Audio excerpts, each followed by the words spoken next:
பல்கலைக்கழகங்கள் நிதி பற்றாக்குறையால் தவிப்பது கவலை அளிப்பதாக இபிஎஸ் தெரிவித்திருக்கிறார். பல்கலைக்கழகங்களையே நிர்வகிக்க முடியாமல் திராவிட மாடல் என்பது வெட்கக்கேடாக இருப்பதாகவும் அவர் தெரிவித்திருக்கிறார். அண்மை செய்திகளை பார்த்து வருகிறோம். 12 பல்கலைக்கழகங்கள் நிதி பற்றாக்குறையால் தவித்து வருவது கவலை அளிப்பதாக இபிஎஸ் தமது கண்டனத்தை பதிவிட்டிருக்கிறார்.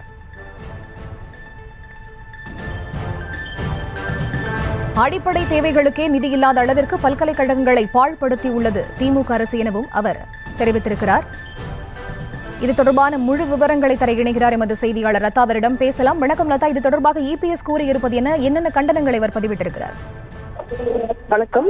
தமிழ்நாட்டில் அரசு நிர்வகிக்கக்கூடிய பல்கலைக்கழகங்களில் 13 பல்கலைக்கழகங்கள்ல 12 பல்கலைக்கழகங்கள் நிதி பற்றாக்குறையால் செயல்பட முடியாமல் திணறி வருவது தொடர்பான செய்தி கவலை அளிக்கிறது என எடப்பாடி பழனிசாமி தனது எக்ஸ் பதிவில் வருத்தம் தெரிவித்திருக்கிறார். மேலும் இந்த விஷயங்களை குறிப்பிட்டு எடப்பாடி பழனிசாமி தமிழக அரசுக்கு கண்டனங்களையும் பதிவு செய்து வருகிறார்.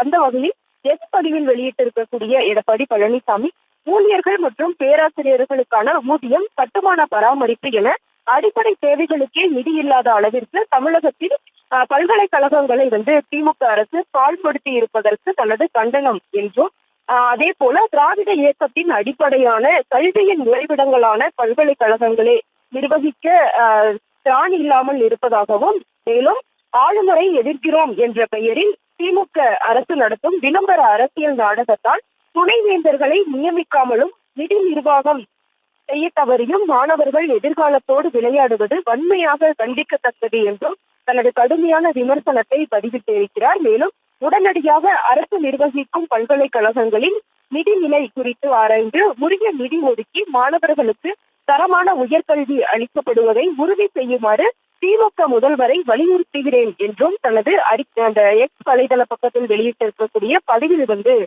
குறிப்பிட்டிருக்கிறார். அந்த வகையில பார்த்தோம்னா அரசு நிர்வகிக்கக்கூடிய தமிழகத்தில் இருக்கக்கூடிய 13 பல்கலைக்கழகங்களில் 12 நிதி பற்றாக்குறையால் செயல்பட்டு வருவதாகவும் அவர் குறிப்பிட்டிருக்கிறார். அந்த வகையில பார்த்தோம் அப்படின்னா அரசு நிர்வகிக்கக்கூடிய பல்கலைக்கழகங்களினுடைய நிதிநிலை குறித்து ஆராய்ந்து உரிய நிதி ஒதுக்கி மாணவர்களுக்கு தரமான உயர்கல்வி அளிப்பதை உறுதி செய்ய வேண்டும் என்றும் எடப்பாடி பழனிசாமி வலியுறுத்தி இருக்கிறார்.